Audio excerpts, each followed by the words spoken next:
그럼 마가복음 13장 14절에서 23절까지 말씀 묵상합니다. 13장 14절에서 23절까지 말씀 있습니다. 멸망에 가져간 곳이 서지 못할 곳에 선 것을 보거든 읽는 자는 깨달을진저 그때 유대에 있는 자들은 산으로 도망할지어다. 지붕 위에 있는 자는 내려가지도 말고 집에 있는 무엇을 가지러 들어가지도 말며 밭에 있는 자는 겉옷을 가지러 뒤로 돌이키지 말지어다.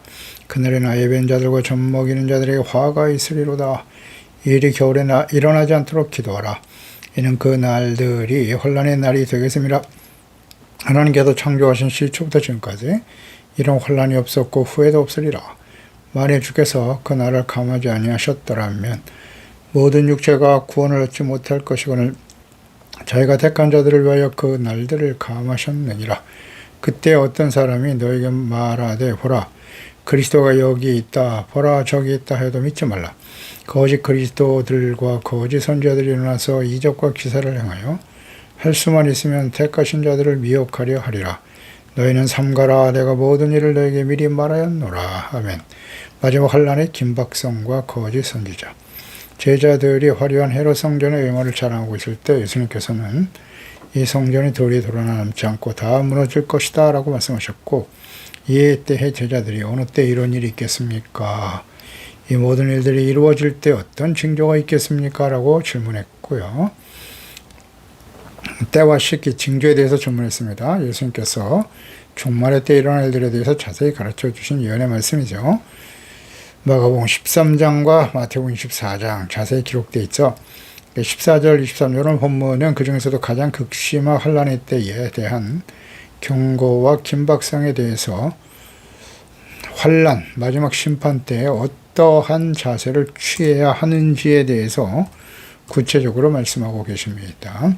예수께서는 전무후무한 고통의 날을 예고하시면서 동시에 그 속에서 자기 백성들을, 주의 자녀들을 지키는 하나님의 주권과 자녀들에게 요구되는 영적 자세가 무엇인지를 분명히 보여주시고 깨우쳐 주십니다. 14절에 멸망에 가져간 것이 더지 못할 곳에 선 것을 보거든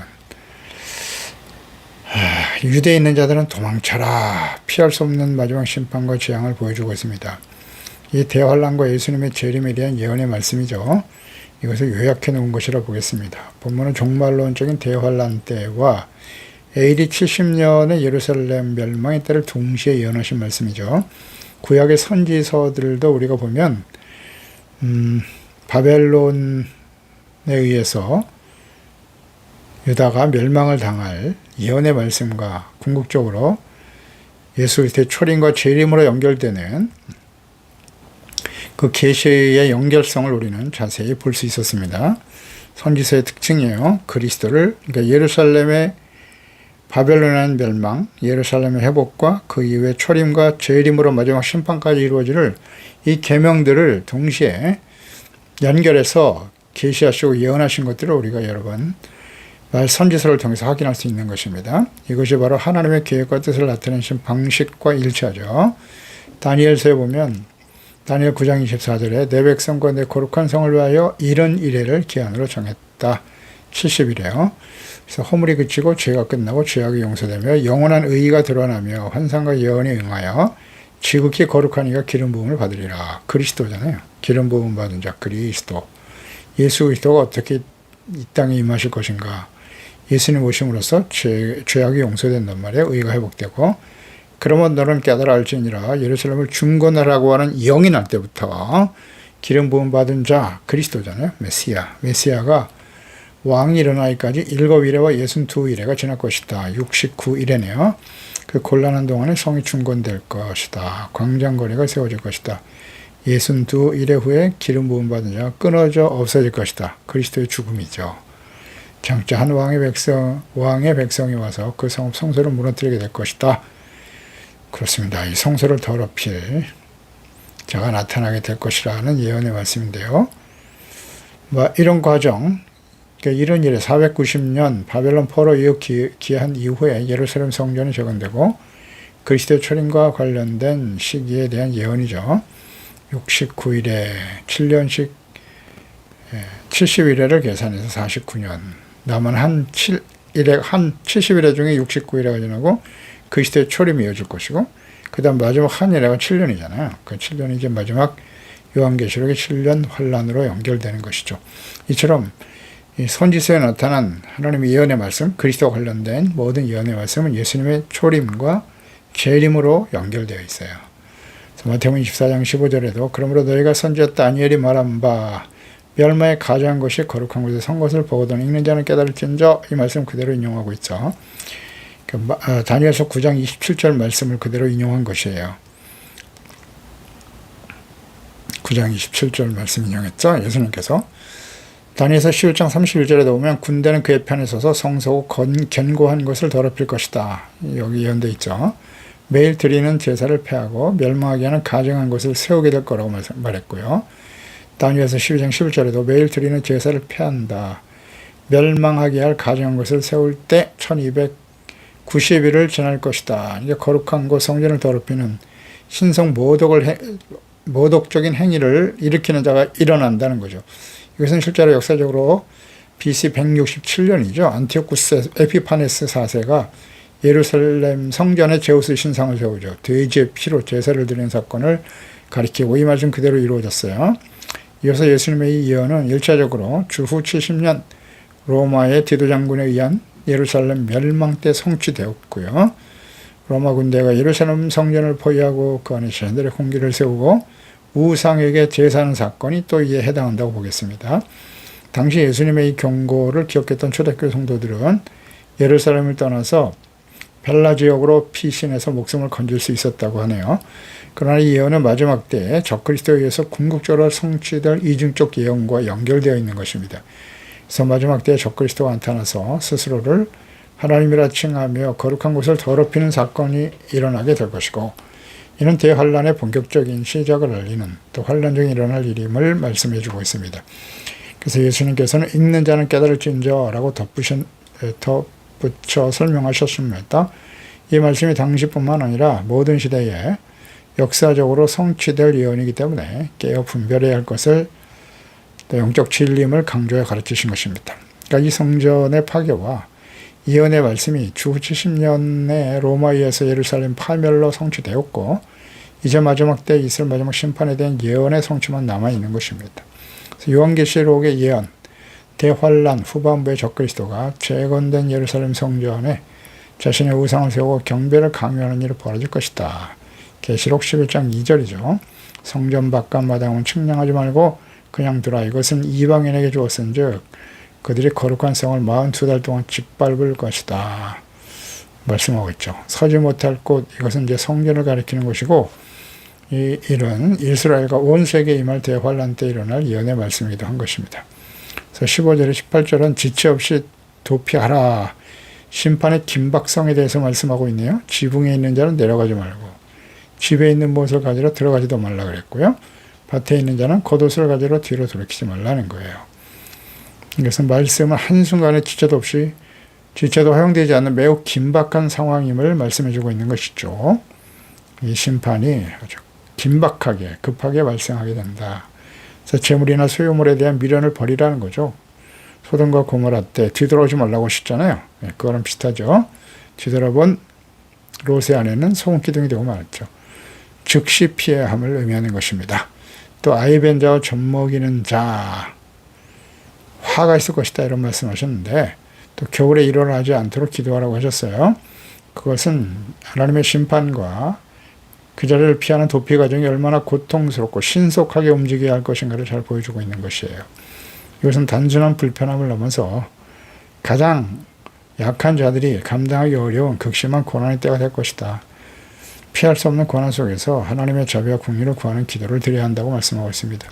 그러니까 이 예언의 말씀은 유대인들이 이 말씀을 기억하고 실제로 피신했던 것과 같이 끝까지 예수 그리스도를 거부하고 회개하고 복음을 믿어 구원받을 기회를 저버리고 마지막 심판에 자기들 언약의 백성 이스라엘에게 당할 일이죠. 그래서 미래의 적그리스도들의 핍박이 시작될 때 이 말씀을 기억하고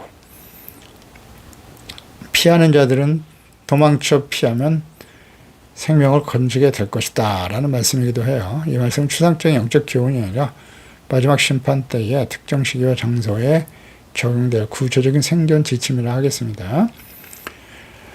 예수 그리스도를 믿고 구원받은 그리스도인들이 심판의 날에 참여하지 않도록 항상 깨어 기도해야 된다는 사실도 기억해야 합니다. 칭찬받은 필라델피아 교회, 소아시아 7교회 중에 칭찬받은 교회, 필라델피아 교회에서 마지막 시대의 교회, 심판이 임박한 시대의 교회 중에 칭찬받은 교회에게 하신 말씀, 계시록 3장 10절이죠.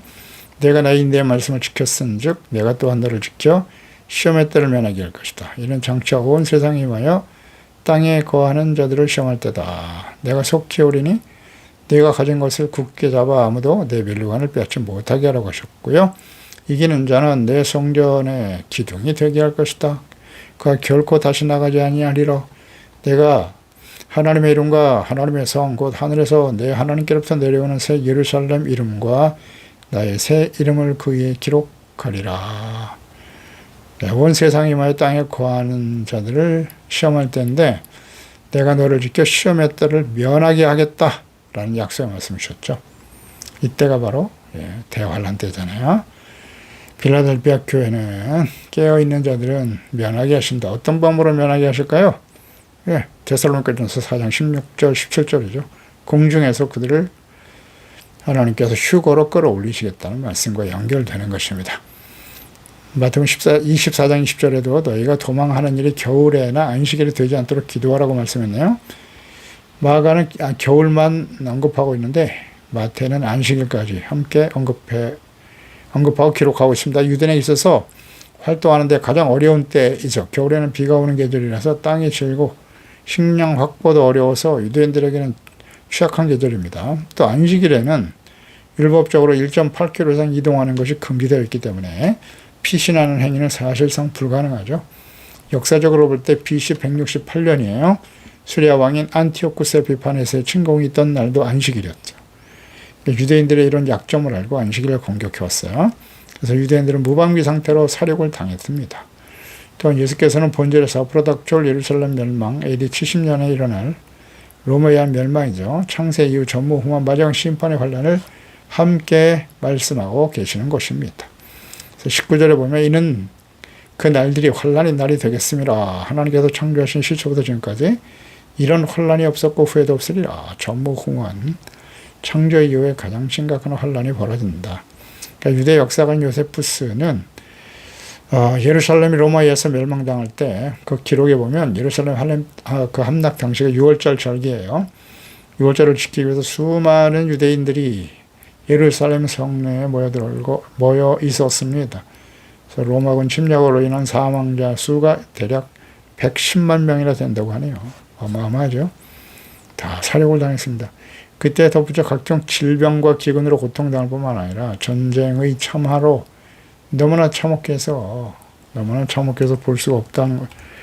어느 정도로 심각했냐. 장례식은 치를 수도 없고 심지어 부모가 자기 자식을 잡아먹는 일도 있었다고 기록하고 있습니다. 이렇게 끔찍한 환란은 미래의 역사, 요한계시록의 심판, 장차 도래할 마지막 대환란의 전조이자 예표가 되는 것입니다. 20절에 만일 주께서 그날들을 감하지 아니하셨더라면 모든 육체가 구원을 얻지 못할 것이거늘 저희가 택하신 자들을 위하여 그날을 감하셨다 그랬어요. 감하지 않으시면 즉 하나님께서 그 환란의 기간을 줄여주시지 않는다면 그러니까 여기서 환란의 날에 대한 주권자는 하나님이시다. 또 마지막 날에 준비된 환란은 너무도 무섭고 두려운 것이기 때문에 만약 그 기간을 하나님께서 줄여주시지 않는다면 모든 육체가 구원을 받을 수 없을 것이다. 그래서 모든 육체는 단지 예루살렘 유대인들뿐만 아니라 모든 인류니 모든 사람이니까 전 인류로 보아야 하죠. 이는 예언의 이중성, 현재와 미래예요. 이것을 잘 보여주고 있는 것이고 하나님의 오랜 인내의 시간이 끝나고 마지막 심판이 성취되는 때의 엄중함과 참혹함이죠. 과거 이스라엘, 유다, 멸망과 예수 그리스도를 거부하고 로마에서 멸망당한 예루살렘의 역사적 사실에 잘 나타나 있습니다. 택하신 자들을 위하여 감하신다 그랬어요. 택하신 자들을 위한 약속이죠. 이렇게 무서운 환란이나 택하신 자들을 위해서 환란이지만 택하신 자들을 위해서 환란은 유동적인 성격을 갖고 있다라고 말씀하셨어요. 택하신 자는 누구냐? 택하여 부름받아 예수 그리스도를 믿고 죄사함받고 용서받고 의롭다 모든 거룩한 주님의 자녀들이죠. 요한계시록의 대환란 시대에 구원에 참여할 언약의 백성 이스라엘 12지파에 12,000명씩 해서 인을 맡게 하시잖아요. 그래서 14만 4천 명이 누구냐, 거짓 이단들이 이걸 잘못 해석해서 자신들만이 새하늘 것의 땅에 참여한다고 강요하고 있는데요. 강조가 이제 다 거짓이죠. 그 요한계시록은 이미 하나님 휴거가 일어났어요. 온전한 그리스도인들은 천국에 있는 것이고, 준비되지 못한 가라지와 같은 경건의 모양을 쓰나 경건의 능력을 보이는 외식하는 교인들과 믿지 않는 자들이 이 땅에 남아서 심판을 받는 것인데, 이스라엘 유대인들 대부분 이 땅에 남겠죠? 네, 이 땅에 남을 거예요. 많은 교회들이 이 땅에 남을 겁니다. 하나님의 심판에 참여하게 될 거예요. 그때 이스라엘 백성들이란 말이에요. 마지막 언약의 백성들을 하나님께서 인을 쳐서 복음을 전하게 하시고 마지막 구원에 참여하게 하는 자들이라고 보여집니다. 이런 사람들이 택하신 자들을 볼 수 있겠죠. 세상에 임하게 될 전무후무한 환난과 또 이 말씀을 듣고 회개하고 복음을 믿어 순종하는 거룩한 주님의 자녀들에 대한 구원의 소망을 주고 계시는 것입니다. 21절 23절은 이 거짓 선지자들을 분별하라고 하시네요. 그리스도가 여기 있다 저기 있다 할 것이다. 혹세 무민하는 자들이 마지막 때는 크게 일어나는 겁니다. 그래서 거짓 그리스도, 거짓 선지자들이 일어나서 이적과 기사도 행합니다. 네, 대단합니다. 능력을 보여줍니다. 그래서 할 수만 있으면 택하신 자들을 미혹한다. 누구를 미혹해요? 당연히 택한 자들을 미혹하겠죠. 악한 원수마귀 자기 편에 서 있는 사람 미혹하지 않습니다. 너희는 삼가라, 내가 모든 일을 너에게 미리 알렸다. 그러니까 전 인류에게 이 말, 극심 환난과 함께 성도들을 위협하는 치명적인 위험, 바로 영적인 미혹인 것이죠. 고통과 혼란이 극에 달할 때 사람들은 구원자를 간절히 찾게 되고요. 바로 이때 거짓 그리스도와 거짓 선자, 교회 안에 거짓 목사들로 가득합니다. 그러니까 마지막 심판 때 두드러진 징조 특성이에요.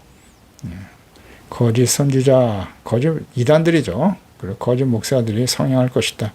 그러니까 놀라운 점은 그들이 사람들을 미혹하기 위해서 이적과 기사도 행한다는 거예요. 여기 주목해야 돼요.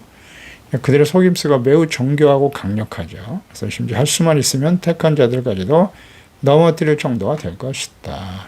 그래서 이적이나 기사와 이적에 너무 집중하면 안 돼요. 어떤 신비주의적인 특별한 무슨 능력을 보이니까 저 사람이 하는 말이 모두 다 하나님이 하신 일이고 하나님의 말씀이라고 속인단 말이에요. 그러니까 우리는 무엇을 가지고 참과 거짓을 구분하라고 하셨나요? 열매라고 하셨잖아요. 열매. 눈에 보이는 기사와 이적이 중요한 게 아니에요. 그 사람이 어떤 열매를 맺고 있느냐로 판단하라고 마태복음 7장에 자세하게 말씀하셨잖아요. 어떤 열매를 맺고 있는가, 성령의 열매를 맺고 있는지, 착함, 의로움, 진실함의 열매를 맺고 있는지로 분별하라. 오직 구원은 살아계신 하나님의 예수 그리스도를 믿고 순종하는 거예요. 참된 신앙은 기적이나 현상에 기반하는 것이 아닙니다. 오직 기록된 하나님의 말씀, 말씀에 대한 이해와 깨달음이 없으니까 속아 넘어가는 거예요. 그러니까 이 거짓 이단들에게 넘어가는 거짓 목사들에게 미혹되어 진리를 떠나는 이유가 뭐겠어요? 하나님의 말씀에 대해서 무죄하기 때문이에요. 근본적으로는 하나님의 성령으로 거듭나지 못한 형식적인 교인이기 때문에 다 넘어가죠. 성령으로 거듭나고 성령의 인도하심을 따라 말씀 묵상하고 기도하면서 하나님과 인격적인 교제와 만남이 있는 사람들은 절대 미혹될 수가 없어요. 하나님의 말씀 앞에 근신하고 깨어있기 때문에 분별이 금방 와요. 근데 말씀을 모르잖아요. 무슨 뜻인지도 몰라. 그냥 교회만 다니는 거예요. 그러니까 다 미혹되는 겁니다. 그래서 항상 정신을 차리고 깨어 기도하고 성령의 인도하심을 따르는 삶을 힘써야 돼요. 분별력을 가지고 경건의 삶을 힘써야 되는 거예요. 그러니까 자기에게 말씀을 가르치는 자가 참된 자인지 거짓인지를 잘 분별할 줄 알아야 돼요. 일단 거듭나야 되거든요. 그러니까 성령의 인도하심을 따라. 그러니까 지금 거짓 목사들이나 거짓 이단들 보세요. 다 그 성령으로 거듭난 사람들이 아니에요. 하나님과 예수 그리스도를 성령 안에서 인격적으로 만나지 않은 사람들이라고요. 인간적인 지식을 가지고 말이죠. 자신들의 욕망에 이끌려서 사람들을 미혹하는 거예요. 마태복음 7장 15절이야. 거짓 선자들을 삼가라.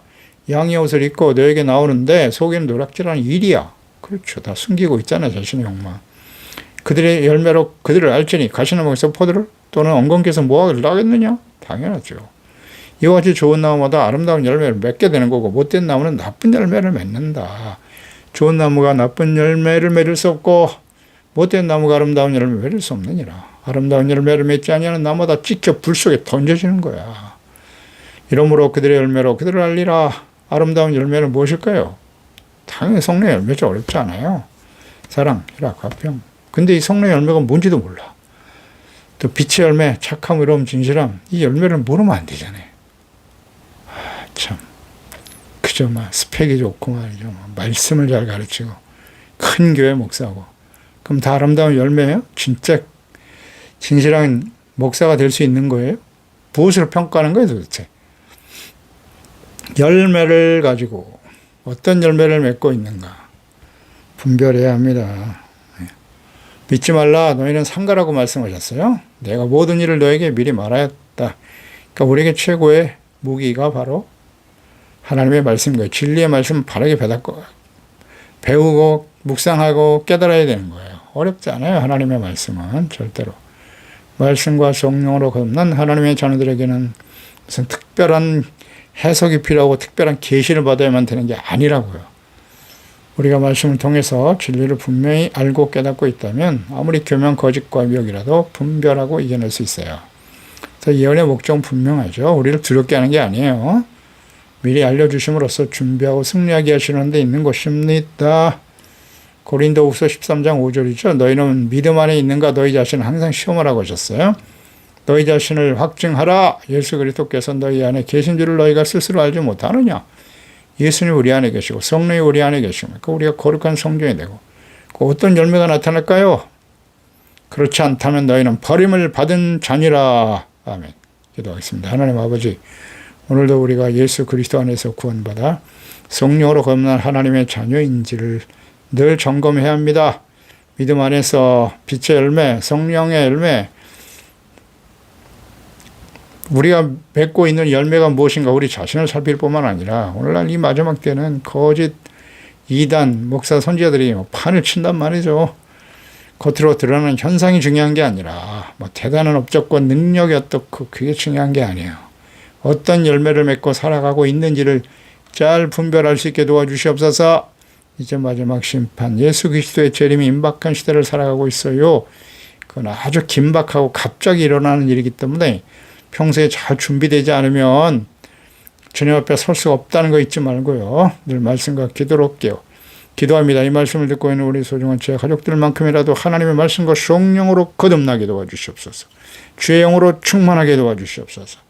하나님의 뜻을 알고 하나님과 그리스도를 알아가는 일에 더욱 성숙하고 근신하고 깨어있는 착함 이름 진실한 빛된 자녀로서 주님의 영광을 준비되게 하소서. 예수님의 이름으로 기도드리옵나이다. 아멘.